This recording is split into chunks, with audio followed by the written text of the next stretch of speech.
আজ আমি দেখাবো কিভাবে আপনি গুগল থেকে নিজে নিজেই অ্যাপস তৈরি করবেন। সেটা আপনার ইউটিউব চ্যানেল হতে পারে, সোশ্যাল মিডিয়া হতে পারে, বিজনেস ক্ষেত্রে হতে পারে, শিক্ষা প্রতিষ্ঠানের জন্যও হতে পারে। প্রথমে গুগলে চলে যাই, সেখানে প্রথমে লিখতে হবে appsbar.com। লেখার পর সার্চ করব।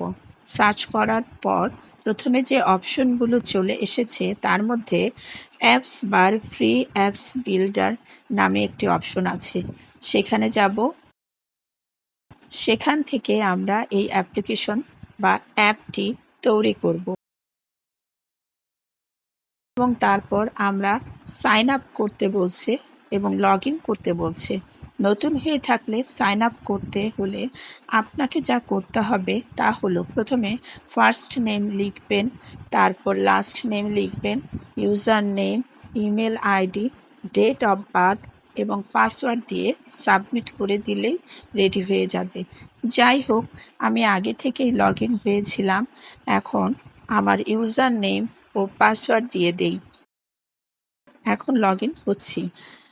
লগ ইন হওয়ার পর কিভাবে তৈরি হবে সেটা দেখাবো। ক্রিয়েট নিউ অ্যাপ যাব। সেখানে যাওয়ার পর আপনাকে কিছু সিলেক্ট অ্যাপ টাইপ দেখাবে, আপনি কোন ধরনের অ্যাপ তৈরি করতে চান। এখানে অনেক ধরনের টাইপ আছে, যেমন এডুকেশনাল, এন্টারটেইনমেন্ট, বিভিন্ন ধরনের। মনে করেন আপনি এন্টারটেইনমেন্টের উপর করতে চাচ্ছেন, সেখানে ক্লিক করে দিলেই হয়ে যাবে। তো আপনার কাজ কিছুটা হয়ে গেল। তারপর নেক্সট বাটনের উপর ক্লিক করে দিব। তারপর আমরা অন্য একটি পেজে চলে যাব। সেখানে আপনার যদি কোনো ফেসবুক পেজ আইডি দিতে চান দিতে পারেন, অথবা না দিলেও চলবে। ক্রিয়েট ম্যানুয়ালিতে ক্লিক করে দিবেন, তো হয়ে গেল। তো এখান থেকে অ্যাপ এর নাম চাইছে, কি নাম আপনি দেবেন।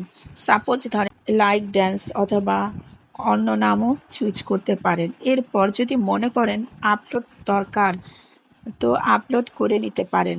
আপনি চাইলে লগ চেঞ্জ করে নিতে পারেন এখান থেকে। আপনি চাইলে লোগো চেঞ্জ করে নিতে পারেন এখান থেকে। অ্যাপ থিম যদি চেঞ্জ করতে চান তাহলে এখান থেকে চেঞ্জ করতে পারেন। তারপর কন্টিনিউতে ক্লিক করবেন। এরপর এরকম আরেকটি পেজ আসবে। আপনার ওই অ্যাপ্লিকেশন কেউ অন করলে কি কি লিঙ্ক সামনে পাবে তা আপনাকে দিতে হবে। যদি কিছু বাদ দিতে চান তাহলে দিতে পারেন, অথবা যোগ করতে চাইলে করতে পারেন। এরপর পাবলিশে ক্লিক করবেন, আপনার অ্যাপ্লিকেশন তৈরি হয়ে গেল।